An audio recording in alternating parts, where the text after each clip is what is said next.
Bismillahirrahmanirrahim. Assalamualaikum warahmatullahi wabarakatuh. Alhamdulillahilladzi arsala rasulahu bil huda wa dinil haq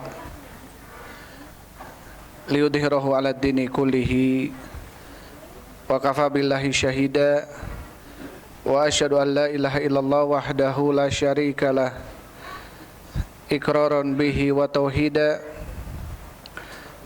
wa asyhadu anna Muhammadan abduhu wa rasuluhu. Allahumma shalli wa sallim ala nabiyyina Muhammadin wa ala alihi wa ashabihi ajmain, amma ba'd.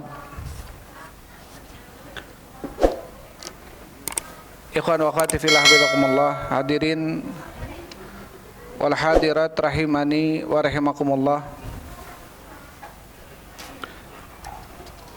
Insyaallah di malam hari ini kita memulai kajian kitab yang baru yang sudah kita bicarakan sebelumnya, yaitu dalam kitab Aqidatul Wasithiyah, kitab Aqidah Wasithiyah karya Syekhul Islam Ibn Taimiyah rahimahullahu ta'ala. Jadi kitab Wasithiyah ini adalah karya Syekhul Islam Ibn Taimiyah rahimahullahu ta'ala, dan yang akan kita bacakan adalah penjelasan daripada kitab ini karya Syekh Khalil Harras rahimahullahu ta'ala tentang penjelasan kitab yang ditulis oleh Syekhul Islam Ibn Taimiyah rahimahullahu ta'ala. Baik. Kitab yang akan kita bahas ini adalah merupakan kitab yang ditulis oleh Syekhul Islam Ibn Taimiyah rahimahullahu ta'ala.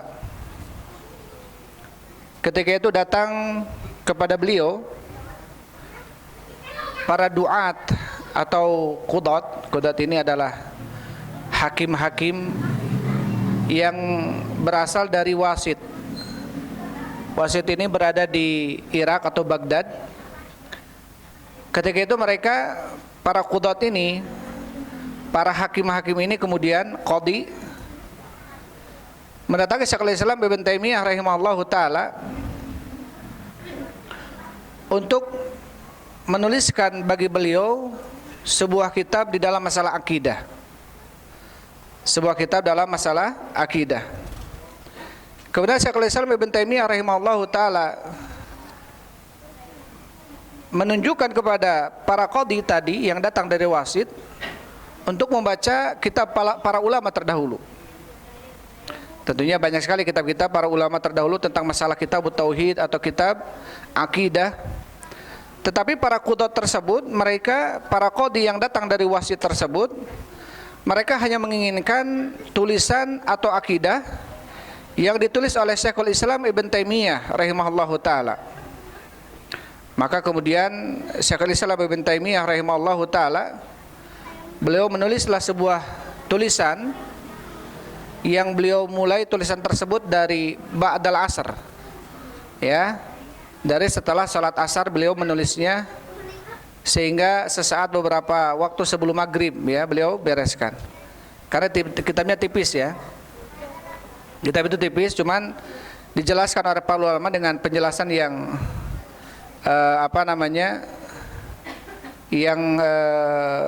mencukup atau mencakup gitu, ya, tentang masalah akidah wasithiyah. Jadi penamaan akidah wasithiyah ini adalah karena yang meminta menulis kepada beliau sebuah tulisan orang-orang wasit, maka dinamakan akidah wasithiyah. Dan juga di dalam akidah yang akan kita bahas ini adalah merupakan akidah yang lebih menekankan kepada masalah asma wa sifat, yang tentunya di dalam masalah asma wa sifat ini ada sisi kanan, ada sisi kiri gitu. Dan Ahlus Sunnah adalah berada di pertengahan, atau umatan wasato, pertengahan. Pertengahan antara Qadariyah dan Jabriyah, Qadariyah Mu'tazilah dan Jabriyah Jahmiyah, dalam masalah apa af'al, atau berada di antara Qadariyah, Mu'tazilah dan Jahmiyah Jabriyah dalam masalah nama dan sifat Allah Subhanahu wa taala. Jadi kalau Jahmiyah, Jabriyah, mereka dalam masalah nama dan sifat mereka tidak mau menamai Allah itu Allah Kabir, Allah Razzaq, Allah Ghafur.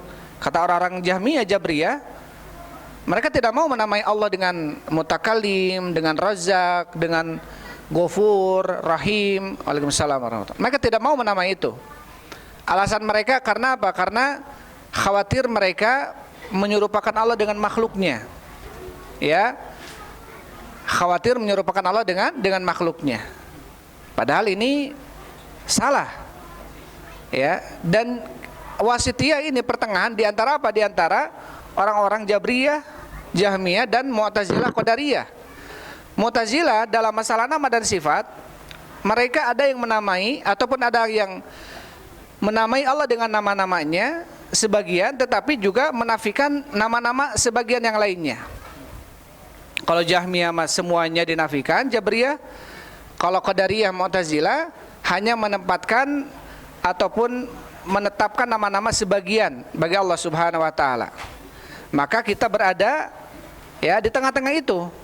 Artinya kita menamai apa-apa yang Allah namakan dirinya sebagaimana Allah cantumkan dalam Al-Qur'an, ya, yang kita kenal dengan Asmaul Husna, dan kita menafikan apa-apa yang Allah nafikan. Ya, apa-apa yang Allah nafikan. Jadi kalau Allah dan Rasulnya tidak menamai Allah dengan sesuatu, maka kita tidak boleh menamai Allah itu begini, Allah itu begitu. Ya. Tetapi karena hal ini adalah permasalahan itu harus dengan dalil. Harus dengan dalil. Dan yang paling penting di dalam masalah akidah asma wa sifat ini, yang terpenting adalah kita lebih menekankan kepada pemahaman para sahabat. Ketika para sahabat mereka bertanya tentang hal itu, maka boleh kita bertanya. Tetapi ketika sahabat tidak, maka tidak boleh kita bertanya. Tentang apa? Tentang nama-nama dan sifat-sifat Allah Subhanahu wa ta'ala. Kalau para ulama terdahulu mengatakan tentang nama dan sifat ini, amiruha kama ja'at. Ya, tetapkan oleh kalian sebagaimana datangnya. Ketika datang tentang nama atau sifat Allah Subhanahu wa ta'ala, Ar-Rahmanu 'alal arsy istawa, ya, Allah yang Maha Rahman beristiwa di atas aras, cukup kita tetapkan bahwasanya Allah beristiwa di atas aras. Enggak usah kemudian kita mengkaifiatkan gimana istiwanya, seperti apa istiwanya Allah, gitu ya. Kemudian bagaimana bentuknya, enggak perlu. Cukup kita menetapkan, mengimani bahwasanya Allah beristiwa di atas aras. Kenapa? Karena para sahabat itu tidak ada di antara mereka bertanya kepada Rasul sallallahu alaihi wasallam. Ketika ayat ini turun, enggak ada kemudian para sahabat, ya Rasulullah, kaifa istiwa Allah? Bagaimana istiwanya Allah? Imam Malik rahimahullahu taala, Imam Malik bin Anas, Imam Darul Hijrah, itu beliau pernah ditanya tentang apa? Kaifa istiwa Allah? Bagaimana istiwanya Allah? Kemudian Imam Malik mengatakan al-istiwa'u ma'lum. Istiwa itu perkara yang maklum, perkara yang diketahui. Wal kaifu majhul, adapun kaifiatnya istiwanya Allah seperti apa, itu majhul, tidak diketahui. Kenapa? Karena Allah dan Rasulnya tidak mengabarkan kepada kita tentang bagaimana kaifiatnya istiwanya Allah. Kemudian apa? Wasu'alu anhu bid'ah, dan bertanya tentang bagaimana ya kaifiat istiwanya Allah ini adalah merupakan amalan bid'ah. Kenapa dikatakan bid'ah? Karena para sahabat tidak bertanya tentang hal ini. Para sahabat tidak bertanya, ya. Jadi di dalam memahami akidah asma wa sifat ini, ya, selain Al-Qur'an dan Sunnah, tentunya kita harus memahaminya dengan pemahaman para sahabat. Pemahaman para sahabat. Tapi sebelum kita masuk ke dalam pembahasan, ada kaidah yang mungkin perlu untuk kita pahami, ya. Ada kaidah-kaidah ataupun ada ada ungkapan-ungkapan yang akan disebutkan oleh Syekh Khalil Harras dalam kitabnya ini, yang menjelaskan kitab Syekhul Islam Ibn Taimiyah. Tentang apa? Tentang ungkapan-ungkapan yang beliau sebutkan dalam kitabnya. Ya, tentang ungkapan-ungkapan yang beliau sebutkan dalam kitabnya.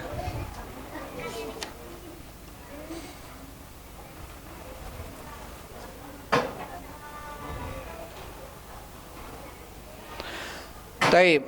Yang perlu kita pahami sekarang di dalam masalah yang pertama harus kita ketahui bahwasanya para ulama salaf, semoga Allah merahmati mereka semua, maka tata cara mereka di dalam permasalahan akidah, maka mereka menerima setiap datang yang kepada mereka dalil-dalil baik dari Al-Quran ataupun hadis-hadis yang sahih, ya, baik dari dalil Al-Quran ataupun hadis tetapi yang sahih.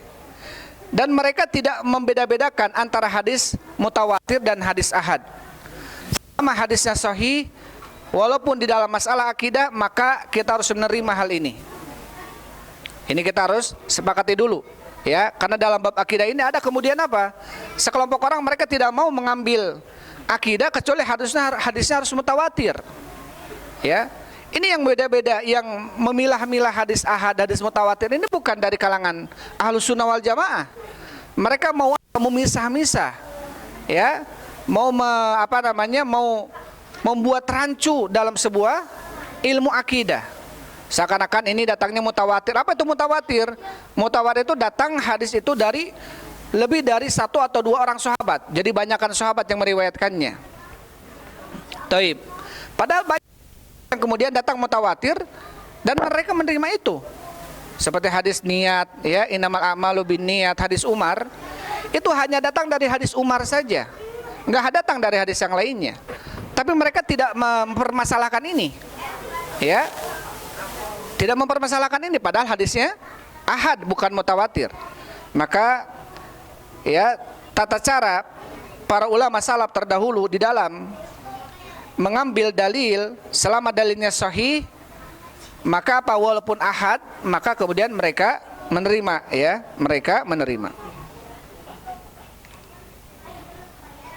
Taib. Kenapa kemudian kita awali ini dengan pembahasan masalah ini? Karena apa?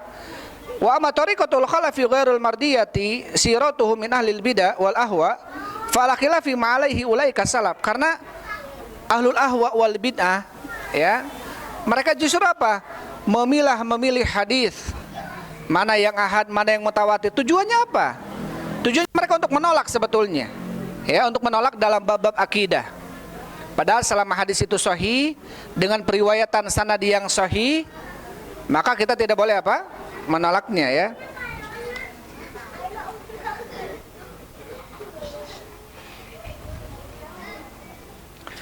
Kemudian juga kita perlu memahami di dalam apa yang akan kita sampaikan nanti tentang apa? Tentang ada beberapa ada beberapa ungkapan. Yang pertama adalah ungkapan dalam masalah asma wa sifat, ya, dalam masalah asma wa sifat. Dalam masalah asma wa sifat, jadi kita sudah pernah, ya, membicarakan hal ini.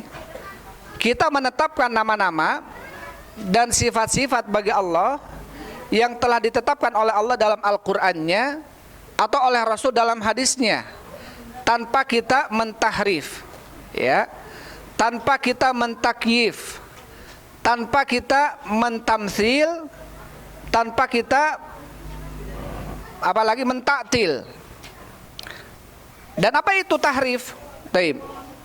Sekarang apa yang dimaksud dengan tahrif? Tahrif adalah memalingkan atau mengubah makna dari makna yang benar kepada makna yang tidak benar. Ini tahrif. Ini tahrif. Ketika kita mendapatkan dalam ayat Al-Qur'an, ya, yadullah fawqa aydihim, tangan Allah di atas tangan mereka. Maka yadun itu apa bahasa Arab? Itu yadun, bahasa Indonesianya apa? Tangan. Boleh nggak kita mengatakan bahwa si yadun dalam ayat ini maksudnya nikmat? Boleh nggak? Hah? Nggak boleh. Karena itu bentuk apa? Tahrif. Itu bentuk tahrif.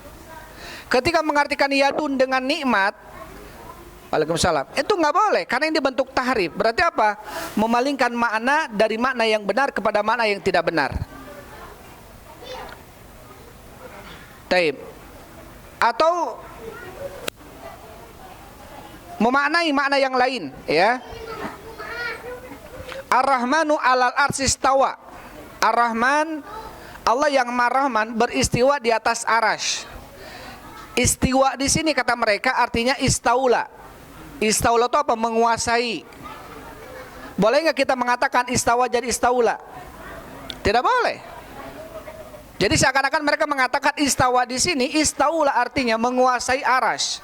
Walaupun betul Allah menguasai aras. Bukan hanya aras yang Allah kuasai, alam semesta ini Allah kuasai. Tapi kalau kita mau mengartikan istawa dengan istaula, ini harus ada dalil. Maka ini namanya bentuk apa? Bentuk tahrif. Ya, bentuk tahrif. Kemudian kita mendapatkan dalam ayat surat An-Nisa, wa kallamallahu Musa taklima, dan Allah Subhanahu wa taala berbicara dengan Nabi Musa takliman, sebenar-benar pembicaraan. Berarti dalam ayat ini menjelaskan Allah Subhanahu wa taala berbicara. Ada orang-orang yang mau apa? Kemudian merubah mutakalim, berbicara ini dengan makna yang lainnya. Ya, ada pembicaraan di sini kata mereka pembicaraan hanya apa namanya nafsani katanya, pembicaraan hati, bukan dengan lafdun wa sautun, bukan dengan lafaz dan suara. Kalau bukan dengan lafaz dan suara, bagaimana Nabi Musa bisa tahu gitu ya? Ketika Allah Subhanahu wa taala fakhla'na 'alaika innaka bil wadil muqaddasi tuwa. Tanggalkanlah sandalmu ya Musa, sesungguhnya engkau berada di lembah yang suci yaitu Tua. Bagaimana Nabi Musa bisa tahu kalau seandainya mutakalim kalimat di sini adalah kalimat nafsani? Ada yang kemudian mengatakan kalimat di sini kalam nafsani, ada banyak. Maka kita menetapkan bahwasanya kalamnya ini adalah kalamun lafdun wa sautun yusma, lafaz dan bersuara dan didengar. Taib.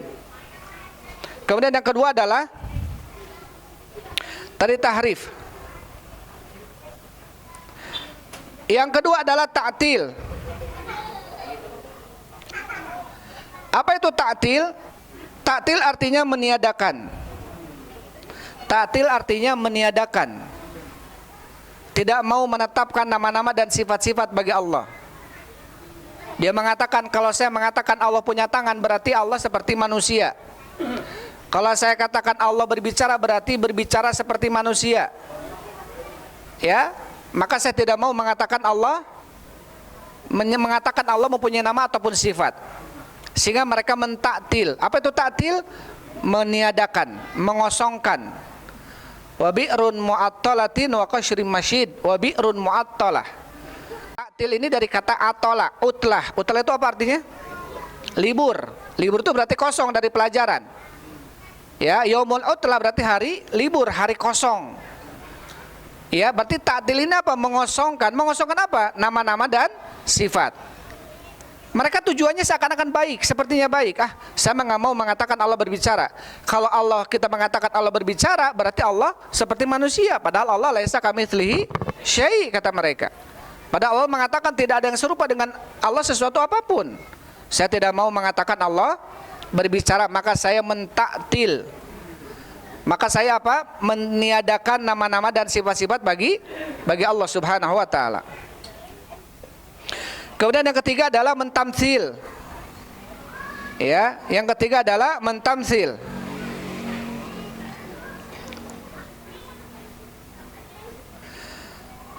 Ada mentamtsil adalah menyerupakan. Secara bahasa adalah menyerupakan. Tamtsil secara bahasa adalah menyerupakan. Adapun secara istilah, tamtsil adalah meyakini bahwasannya sifat Allah itu seperti sifat makhluk. Sifat Allah seperti sifat makhluk. Nanti ada dalam banyak hadis, ya, lallahu asyaddu farhan, Allah sangat bahagia. Mereka nggak mau mengatakan Allah bahagia. Bahagia kayak manusia dong bahagia. Atau ajiba rabbuka, Allah takjub, Tuhanmu takjub kepada dua orang yang saling berperang, dua-duanya masuk surga. Atau kepada dua orang, atau dohika rabbuka, Tuhanmu tertawa. Mereka nggak mau menyifati sifat-sifat ini. Ya, karena kata mereka seperti manusia. Taib, akhirnya apa? Mereka mentamsil. Ini tidak boleh. Ketika kita menetapkan Allah berbicara, ketika kita menetapkan Allah takjub, maka adalah takjub yang yaliku bijalalihi, takjub yang cocok dengan kemuliaan Allah. Tidak seperti manusia. Tidak seperti manusia. Atau ketika dhahika rabbuka, Tuhanmu tertawa. Tertawa di sini bukan tertawa seperti manusia yang kita lihat sekarang, tidak. Tapi apa? Yaliku bijalalihi, yang cocok dengan kemuliaan Allah Subhanahu wa taala. Taib. Kemudian yang keempat adalah takyif. Takyif itu secara bahasa adalah mengkaifiatkan, membagaimanakan secara bahasa. Jadi kalau kita menemukan dalam ayat ya tentang kaifiat Allah, atau dalam hadis innallaha yanzilu kulli thulutsal lail minas sama'i dunya, sesungguhnya Allah di sepertiga malam turun dari langit ke langit dunia. Ada kalimat nuzul, nazala. Kata mereka nuzulnya seperti apa nih? Turunnya seperti apa? Kalau berarti Allah turun, berarti arasnya kosong. Sedangkan kalau di kita sepertiga malam, di Malaysia seterusnya ya, nanti berarti apa? Allah tidak akan naik ke aras karena terus berbeda-beda waktunya. Ini tentunya tidak boleh ya kita tasawurkan, gambarkan seperti ini. Cukup kita imani Allah Subhanahu wa taala turun sepertiga malam ke langit dunia dan mengatakan barang siapa yang meminta kepadaku, saya akan jawab permintaannya. Enggak kemudian kita bayangkan bagaimana nuzulnya, kaifiat bagaimana turunnya, atau tamsil menyerupakan turunnya, oh berarti seperti seorang raja turun gitu ya dari kursi. Enggak boleh seperti itu. Cukup kita imani saja. Cukup kita imani tanpa kita merubah makna. Ya, tanpa kita merubah makna. Kata mereka Ar-Rahmanu 'alal arsy istawa, Allah yang Maha Rahman beristiwa di atas aras. Saya enggak mau mengatakan Allah beristiwa di atas aras. Karena kalau Allah beristiwa di atas aras berarti Allah butuh kepada tempat. Butuh kepada aras. Kata siapa Allah butuh kepada aras? Apakah kemudian di dalam ayat ini menunjukkan bahwasanya Allah butuh kepada aras? Kalau aras itu kemudian hancur, Allah kemudian nggak bisa lagi membuat yang baru atau duduk di tempat yang lain? Enggak. Kita nggak usah kemudian apa? Seakan-akan lebih pintar dari apa yang Allah lakukan. La yus'alu amma yaf'al, la yus'alu amma yaf'alu hum yus'alun. Tidak ditanya tentang apa yang Allah kerjakan. Kita nggak boleh kemudian bertanya kenapa begini, kenapa begitu. Taib. Ini kaifiat. Karena kita ketika menempatkan nama-nama dan sifat-sifat bagi Allah, kita harus menempatkan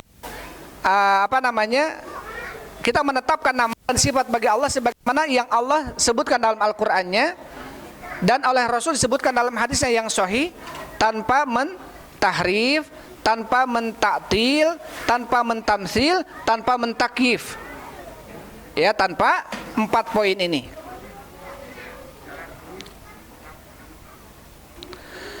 Dan juga yang perlu kita pahami sebelum kita masuk, ya. Tadi itu ke poin keberapa berarti? 3 ya. Sekarang permasalahan yang keempat adalah sifat Allah itu terbagi menjadi 2. Sifat Allah terbagi menjadi 2. Yang pertama sifatun tsubutiyah, sifat tsubutiyah, sifat yang tetap bagi Allah, yaitu sifat-sifat yang telah ditetapkan oleh Allah dan oleh Rasulnya dalam hadis yang sahih. Itu namanya sifatun tsubutiyah. Yang kedua adalah sifatun salbiyah atau manfiyah, sifat-sifat yang ternafikan dari Allah Subhanahu wa taala, atau dinafikan oleh Allah dan dinafikan oleh Rasulnya dalam hadisnya. Jadi sifat ada 2, tsubutiyah sama manfiyah. Tsubutiyah yang ditetapkan oleh Allah dan Rasulnya, manfiyah adalah yang dinafikan oleh Allah dan Rasulnya. Dan sifat tsubutiyah itu ada 2 macam. Sifat tsubutiyah ada 2 macam. Kalian yang malah diam nggak nulis, ditulis ya, nanti ditanya nanti. Dan sifat tsubutiyah ada 2 macam.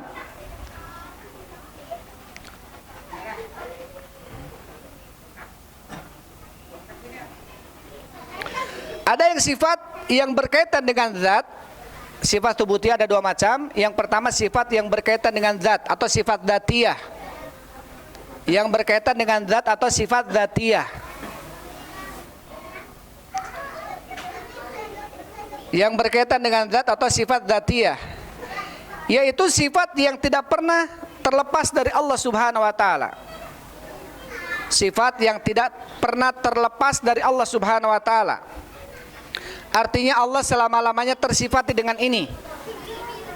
Ini sifat dzatiyah, subutiyah dzatiyah. Seperti apa? Seperti ilmu. Seperti kudrah. Seperti izzah. Seperti al-'azamah dan lain sebagainya. Jadi nggak mungkin suatu saat Allah hilang sifatnya dari ini, nggak mungkin. Ya, taib. Beda dengan nuzul, beda dengan mutakalim, kalam. Kadang Allah berbicara ketika Allah mau berbicara, dan Allah tidak berbicara ketika Allah tidak berbicara. Tetapi Allah tersifati dengan terus dengan ini, gitu ya. Beda kalau ilmu senantiasa dengan Allah terus, nggak mungkin Allah nggak berilmu. Ini namanya sifat subutiyah dzatiyah. Ada sifat taib. Kemudian ada sifat subutiyah fi'liyah. Yang sifat subutiyah fi'liyah.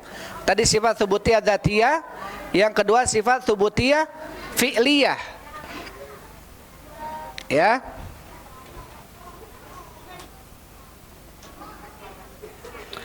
Yaitu perkara yang Allah tersifati dengannya,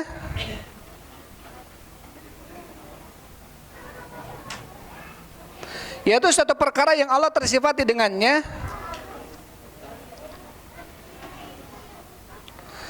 maka tegaklah sifat tersebut dengan ketentuan dan kehendaknya. Tegaklah sifat tersebut dengan ketentuan dan kehendak Allah Subhanahu wa ta'ala. Seperti apa? Al-hub, cinta. Wadhahku, tertawa. Waridha, yaitu ridha. Wal ghadab, marah. Wan nuzul ila sama'id dunya, dan turun ke langit dunia. Ini sifat apa? Sifat subutiyah fi'liyah. Sifat subutiyah fi'liyah. Sifat itu subut bagi Allah, sabit bagi Allah, tetap bagi Allah, tetapi fi'liyah. Fi'liyah itu apa? Kapan Allah berkehendak melakukannya, akan Allah lakukan, gitu. Taib. Paham maksudnya ya? Beda dengan sifat subutiyah dzatiyah. Artinya dzatiyah itu yang senantiasa bersama Allah terus, nggak mungkin terlepas dari Allah. Seperti ilmu, nggak mungkin kadang-kadang Allah lupa, nggak mungkin itu. Ya, seperti berkuasa, nggak mungkin kadang-kadang Allah di bawah kalah, nggak mungkin. Ghalibun ala amri, Allah senantiasa menguasai dan memenangi urusan-urusannya.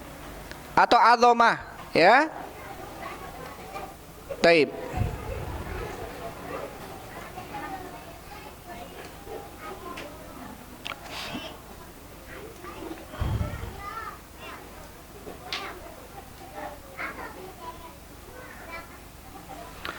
Itu kaidah-kaidah ya. Sementara untuk yang sebelum kita memasuki dalam pembahasan, ini kaidah-kaidah ini akan kita lewat terus. Kaidah-kaidah itu akan kita bacakan terus. Maksudnya akan kita menggunakan kaidah itu, sehingga akan lebih memudahkan memahami apa yang dibawakan oleh Syekhul Islam dalam kitabnya ini. Taib.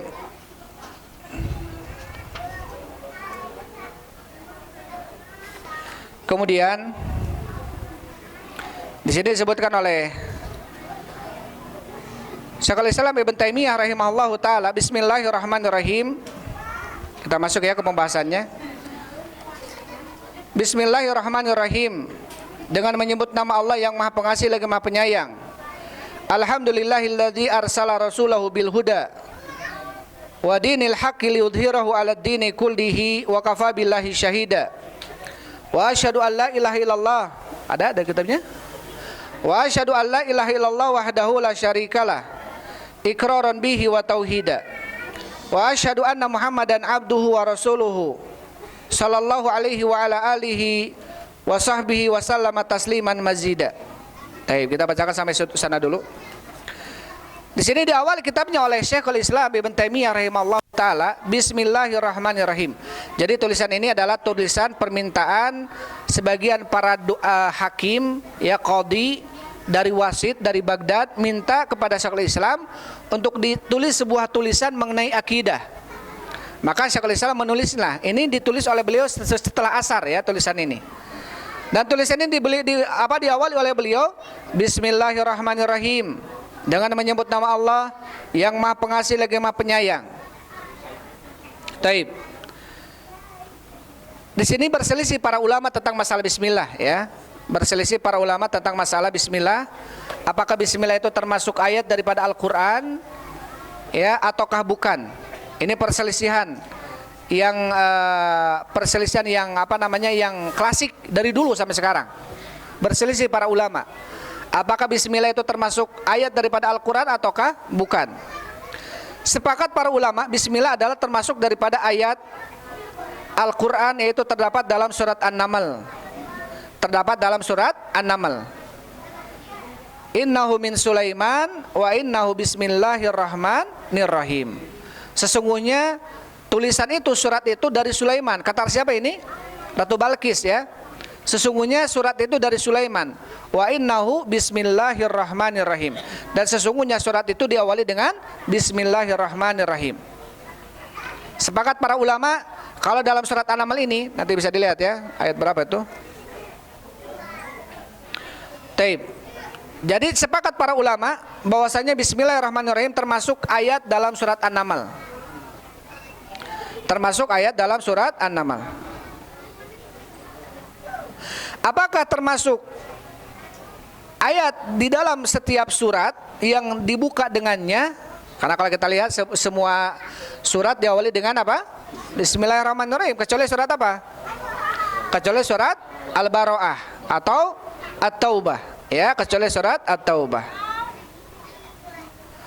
Tapi ini perselisihan. Ada juga yang mengatakan kemudian Bismillahirrahmanirrahim ini termasuk daripada ayat surat apa? Sab'ul Mathani wal Qur'an al-Adim, 7 daripada surat Al-Fatihah.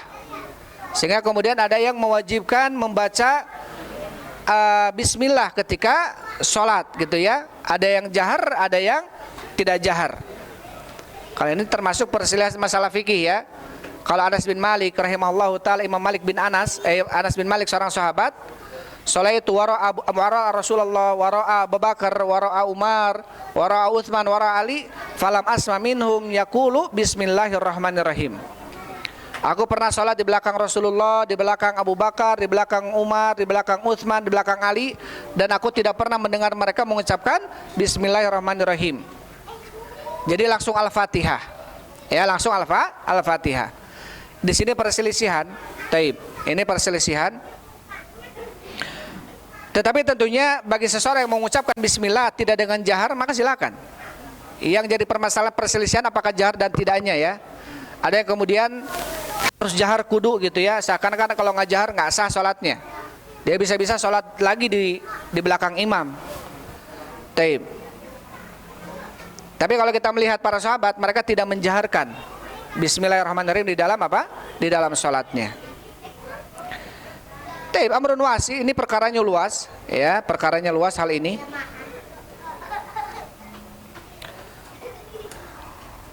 Kemudian bismillahirrahmanirrahim.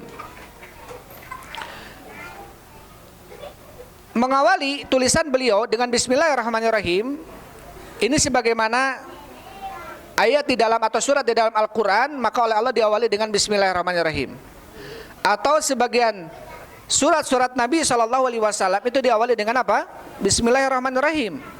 Sebagaimana surat beliau kepada Raja Romawi, Malik Heraklius Adimir Rum, ya, Raja Roma yang agung ketika itu, Adimir Rum.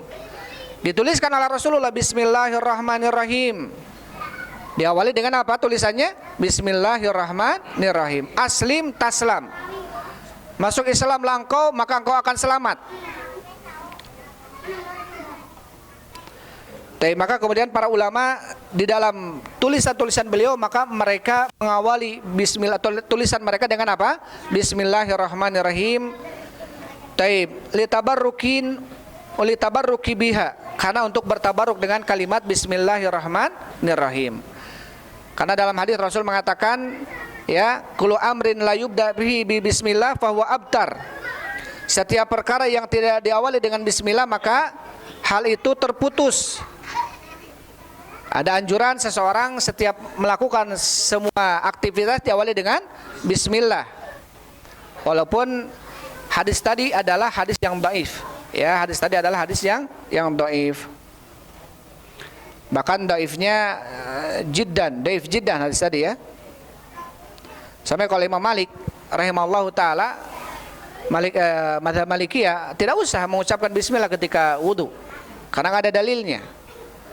Sebagian kemudian bagaimana dengan dalil-dalil umum tentang kullu amrin la yubda bihi bi bismillah fa huwa abtar, setiap perkara yang tidak diawali dengan bismillah maka akan terputus. Hadisnya dhaif kata beliau. Taib. Ini perkara ini wasi, ya, perkara ini hal yang wasi, yang luas gitu, ya. Ini perkara luas karena kalau kita lihat dalam Al-Qur'an, ya, sebuah tulisan yang diawali oleh Nabi Sulaiman, walaupun syariat Nabi Sulaiman ini gitu, ya. Ketika Nabi Sulaiman mengirim surat kepada Ratu Balkis diawali dengan Bismillahirrahmanirrahim. Tapi kita lihat Rasulullah pun mengawali suratnya dengan apa? Bismillahirrahmanirrahim. Atau ketika dalam surat apa tuh? Bismillahimajreha. Bismillahimajreha wa mursaha. Mengawali dengan kalimat yang Bismillahimajreha. Ya, ini menunjukkan apa? Menunjukkan dianjurkan seseorang mengawali aktivitasnya, terlebih aktivitas yang perlu kita dengan pertolongan Allah dalam aktivitas itu, maka diawali dengan apa? Bismillah. Kecuali jelas-jelas doa-doa yang diawali harus dengan bismillah. Makan dengan bismillah, ya, masuk ke rumah dengan bismillah, pakai pakaian dengan bismillah. Itu dalilnya ada umum, ada dalil khusus maksudnya. Ketika kita bersenggama dengan istri mengucapkan bismillah gitu, ya. Ini dalil-dalil khusus. Tapi yang tadi dibawakan ini umum, setiap perkara apapun itu. Bismillahi, saya mau nulis bismillah aktub, saya mau nulis bismillah. Saya mau apa nih? Lari, bismillah, lari. Saya mau naik angkot, bismillah, naik motor, bismillah.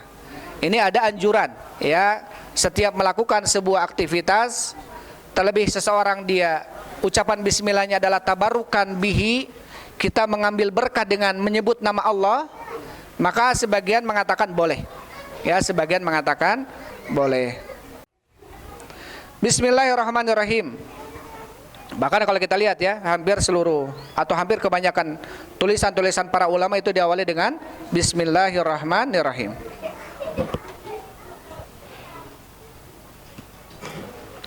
Kemudian beliau mengatakan alhamdulillahirabbil alamin. Alhamdulillah, segala puji bagi Allah. Telah diriwayatkan dalam sebuah hadis dari Nabi SAW, kullu kalam la yubda fihi bihamdillahi wa salati alayya fahuwa aqta'un abtarun mamhukul barakah. Setiap ucapan tidak diawali di dalamnya dengan alhamdulillah dan bersalawat kepadaku, kata Rasulullah, fahuwa aqta', maka dia terputus, abtar, tidak tersambung, mamhukul barakah, terhapus kebarokahannya. Tapi di sini disebutkan dhaifun jiddan. Hadis ini pun dhaif, ya. Hadis ini dhaif. Di dalamnya ada rawi namanya Ahmad bin Muhammad bin Imran Al-Junadi. Qala al-Khatib kana yudhaifu fi riwayatihi. Di dalamnya ada nama seorang Ahmad bin Muhammad. Dia seseorang rawi yang dhaif. Dan hadis ini juga didhaifkan oleh Syekh Al-Albani rahimahullahu taala. Taib. Ini masih muqaddimah, ya. Insyaallah kita mungkin akan bahas di waktu yang akan datang dan masuk ke dalam pembahasan. Itu saja dulu yang bisa saya sampaikan. Wallahu a'lam bishawab. Alhamdulillah wassalatu wassalamu ala Rasulillah. Subhanakallahumma rabbana bihamdika.